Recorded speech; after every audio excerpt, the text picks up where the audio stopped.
Welcome to the News Hour. President Trump's plan to deploy National Guard troops to Democratic-led cities is facing significant pushback and setting up a new showdown in federal courts over the limits of his authority. Illinois officials sued the Trump administration today to stop plans to send 400 troops from Texas to aid an immigration enforcement operation in Chicago.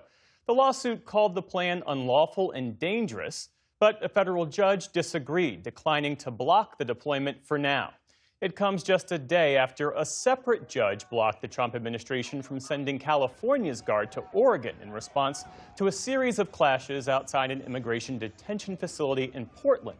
The president said today he wants to get the city under control and would consider invoking the Insurrection Act.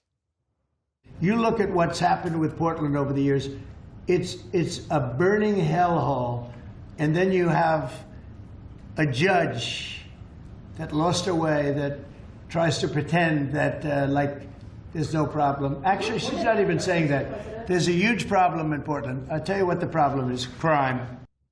For more on how the state is responding, we spoke earlier today with Oregon's Democratic Governor, Tina Kotek. Welcome to the News Hour. Hey, Jeff. So I understand you spoke with President Trump about a week ago. How did that conversation go? Well, it was cordial. I was very direct with him. I don't understand why you think it's necessary to have military intervention in the city of Portland.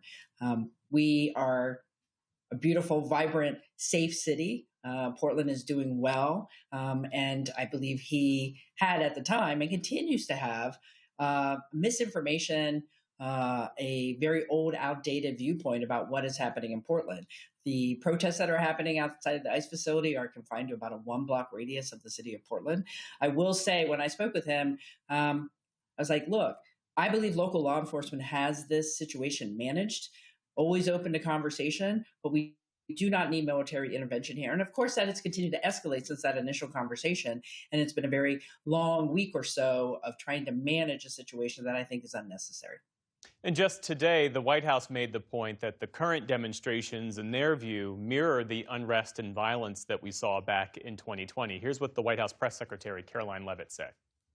For more than 100 days, night after night after night, the ICE facility has been really under siege by these anarchists outside. They have been disrespecting law enforcement. They've been inciting violence. We saw, again, a guillotine rolled out in front of this federal building. And so the president wants to ensure that our federal buildings and our assets are protected. And that's exactly what he's trying to do. So respond to that claim, if you will. Well, it's just a ludicrous characterization of the situation here. I will just say, on Sunday, yesterday, we had hundreds of people, thousands of folks in downtown Portland running the Portland Marathon. This is not a war zone. We don't have a challenge here in terms of managing lawful demonstrations outside the ICE building.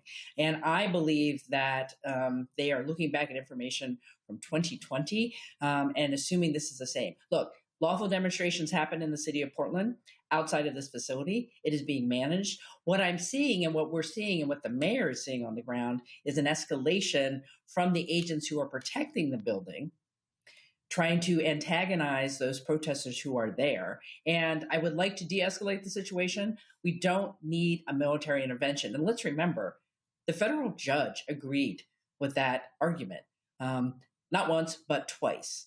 The federal government has not made a compelling case based on the evidence on the ground that there is an actual problem as it relates to being an insurrection or a rebellion or whatever they think this is. Look, there are lawful demonstrations. If somebody crosses the line and there's criminal activity, local law enforcement is holding people accountable. That's important. The rest of the city doing fine. We have our challenges like every major city across the country.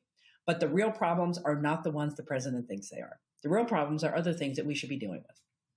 Let's talk more about the judge's ruling because, as you mentioned, yesterday a federal judge temporarily blocked the deployment of National Guard troops to Portland. What's your assessment of her ruling and how does it shape your legal strategy moving forward?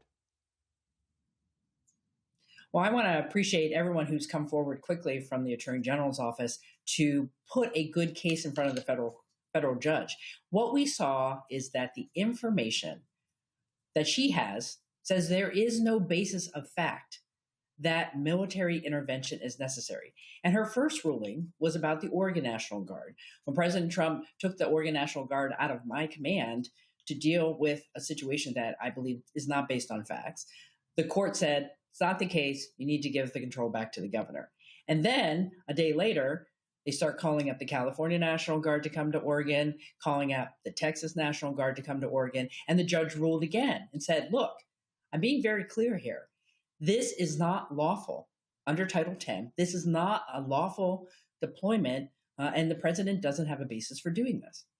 Well, in a separate but related case today, the government said that the Texas National Guard is on its way to Illinois. How should governors be prepared to respond when confronted by this type of action by the federal government? Well, as I think we all know, the Trump administration has been an unprecedented roller coaster of decisions coming out of the White House that make no sense for states.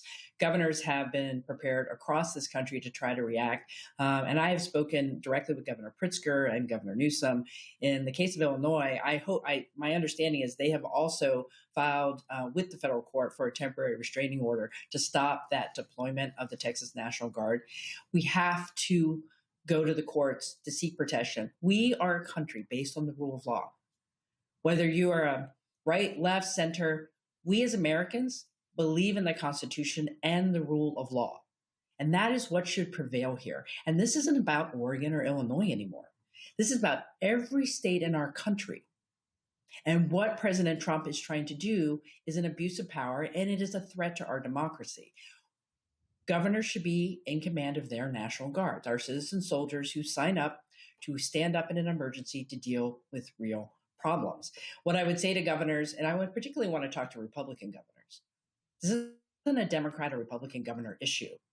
This is an issue for every governor. Don't volunteer your folks. This is a misuse of the authority of the president to intervene in a situation. We do not want to take our troops onto the streets of American cities to go after our own citizens. Local law enforcement across the country knows how to manage for these types of demonstrations. Let them do their job and leave our troops at home.